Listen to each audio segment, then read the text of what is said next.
Assalamualaikum warahmatullahi wabarakatuh. Selamat malam Sobat Kepo, apa kabar semuanya? Alhamdulillah kita kembali lagi di Ngobrol bareng Gus Miftah Los Rarewel.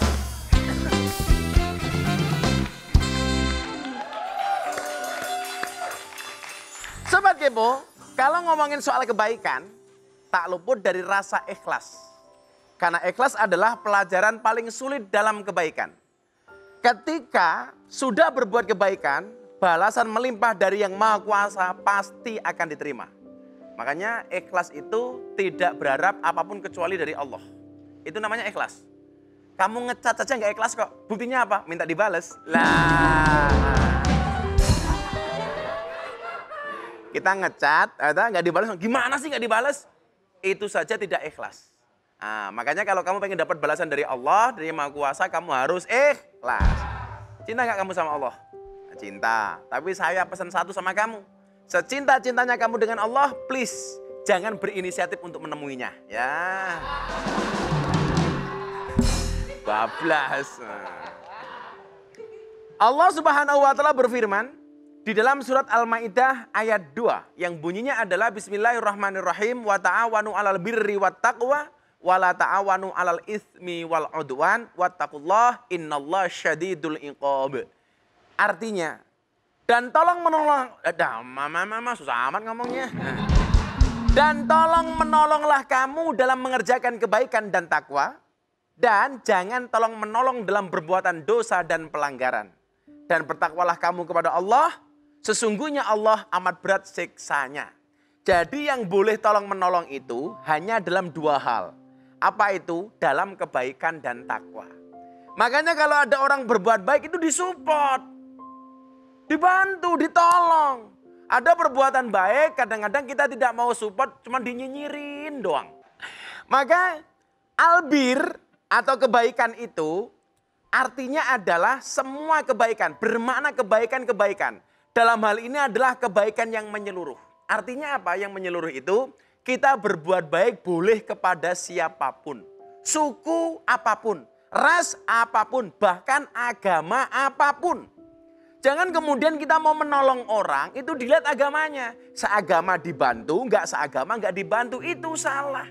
Yang namanya albir atau kebaikan itu sifatnya universal. Orang Islam membantu non-Islam boleh, orang non-Islam membantu orang Islam juga boleh. Selama ada kebaikan di dalamnya, yuk kita berlomba-lomba untuk berbuat kebaikan. Apalagi kemudian ketika ada tolong menolong dalam hal takwa. Contoh begini, kamu berangkat ke masjid, melihat teman kamu mabuk.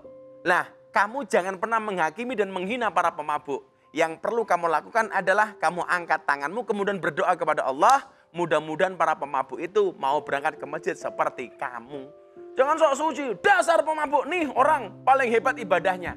Ingat, Allah tidak menyukai orang berbuat baik tapi sombong.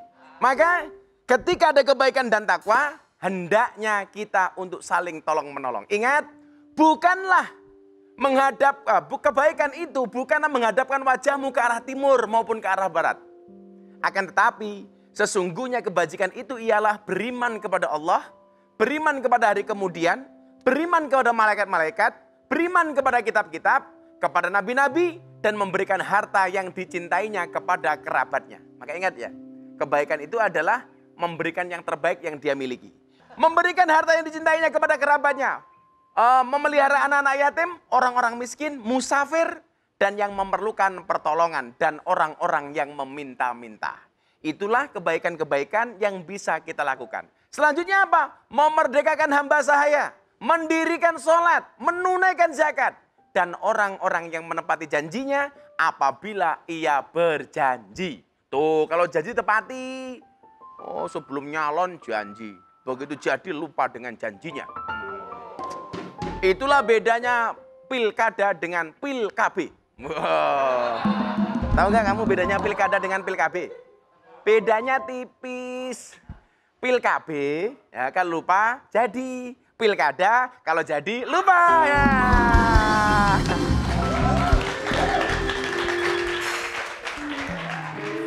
Jadi kalau kalau berjanji ditepati, itu juga kebaikan. Dan orang-orang yang sabar dalam kesempitan, penderitaan, dan dalam peperangan. Mereka itulah orang-orang yang benar imannya.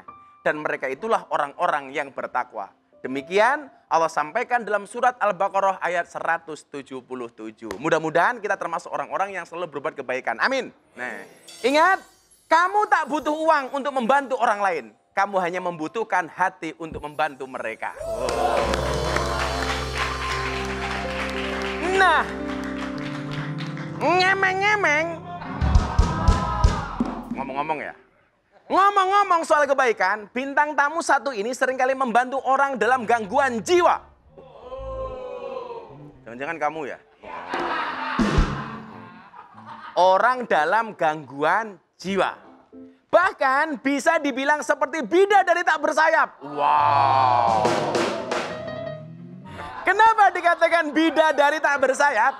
Karena tak kenal rasa lelah, tidak malu dan tidak pernah ragu untuk menolong. Penasaran kan? Langsung saja kita lihat profilnya.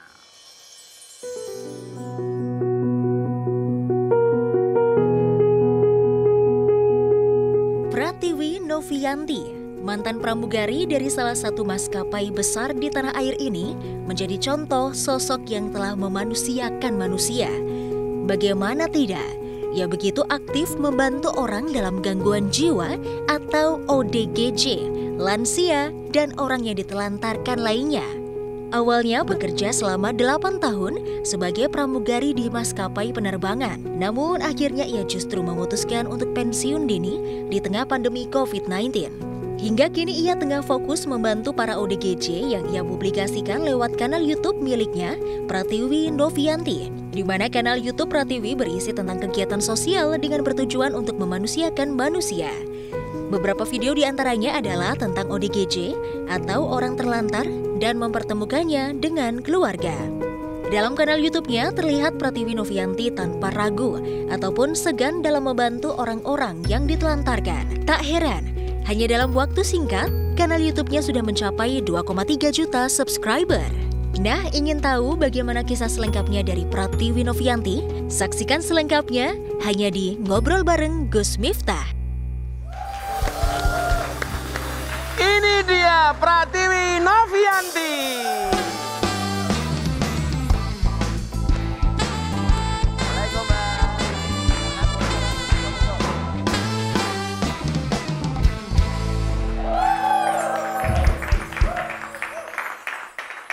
Ceweknya pakai baju koneng, matanya. Mbak Pratiwi, gimana kabarnya, sehat? Alhamdulillah. Apa aktivitasnya di kala pandemi seperti ini? Tetap bantu orang terlantar. Tetap bantu orang terlantar. Ini buat Sobat Kepo yang belum tahu nih, Pratiwi ini seorang mantan pramugari.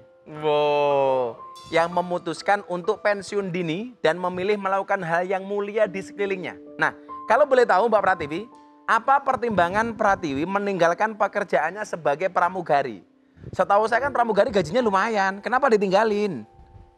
Iya, karena kalau kita mikir duniawi mau sampai kapan, kita cari uang tuh nggak akan ada batasnya. Tapi kalau bantu orang, insya Allah akan berkah. Wow, kalau cari uang nggak ada batasnya. Persoalannya kamu nggak dibatasi aja, nggak punya uang. Terus gimana tanggapan keluarga soal keputusanmu itu? Ada nggak yang menentang atau justru mendukung? Almarhumah mama emang mengajarkan aku untuk berbuat baik. Kalau papa dukung banget. Apapun keputusan aku, papa tahu itu yang terbaik untuk anaknya. Gitu? Iya. Semuanya mendukung ya? Mendukung. Begitu masuk ke duniamu sekarang itu, apa yang kamu pikirkan kok sampai kamu masuk ke dunia itu? Iya, karena kan berbuat baik ini kan caranya banyak nih. Betul. Nah, kenapa Pratiwi mengambil posisi itu? Karena itu passion. Oh, karena passionmu ya? Betul. Ngebantu orang bikin aku bahagia, ngebantu orang bikin aku ngerasa apa ya, bisa lebih berharga hidup aku untuk orang lain. Karena ketika orang lain bisa bahagia dan senyum, itulah kebahagiaan aku sesungguhnya. Oke. Tapi pernah nggak kepikiran buat kembali ke dunia pramugari itu kan? Aku resign itu tahun kemarin. Terus Januari sempat ada tawaran di suatu maskapai. Langsung aku tolak karena emang benar-benar mau total ngebantu orang sampai kapan aku nggak tahu. Tapi yang jelas selama aku masih diberikan kesempatan oleh Allah, aku akan lakuin yang terbaik untuk orang. Oke. Nah sebenarnya Pratiwi sendiri punya nggak sih keahlian untuk nangani kasus ODGJ itu? Atau sebenarnya coba-coba tapi kemudian asik gitu? Aku mendalami apa itu ODGJ, karena kan itu ada tahapnya ya. Ada depresi dulu, stres, ODGJ, ODMK yang paling Coba parah. pelan-pelan Mbak, apa tingkatannya? Stres, Stres. depresi, ODGJ, ODMK. ODMK. ODMK itu apa? Orang dengan masalah kejiwaan yang paling parah Orang dengan banget. masalah kejiwaan. Kejiwaan. Ini juga ODMK. Orang dengan masalah keuangan. Jadi yang paling tinggi itu adalah ODMK. Iya, ODMK itu dia akan menyakiti dirinya sendiri dan orang lain. Bisa menyakiti diri sendiri dan orang lain. Kalau ODGJ? ODGJ dia cuman kayak ada halusinasi di dalam dirinya dia. Suka berhalu lah ya. Berhalu. Oke. Yang selama ini Pratiwi sering jumpai ODGJ, ODMK atau barangkali masih depresi atau stres? ODGJ sih. ODGJ ya, yang di jalan-jalan itu ya? Betul. Oke. Nah, pertama kali ketemu dengan mereka takut nggak Mbak Pratiwi? Pertama kali. Kan kesannya kalau ODGJ itu begini. Takut Betul. nggak? Jujur awalnya kan takut karena mindset kita ODGJ itu bisa menyerang kita, bisa membahayakan kita. Tetapi mindset langsung berubah pada saat aku ke yayasan itu.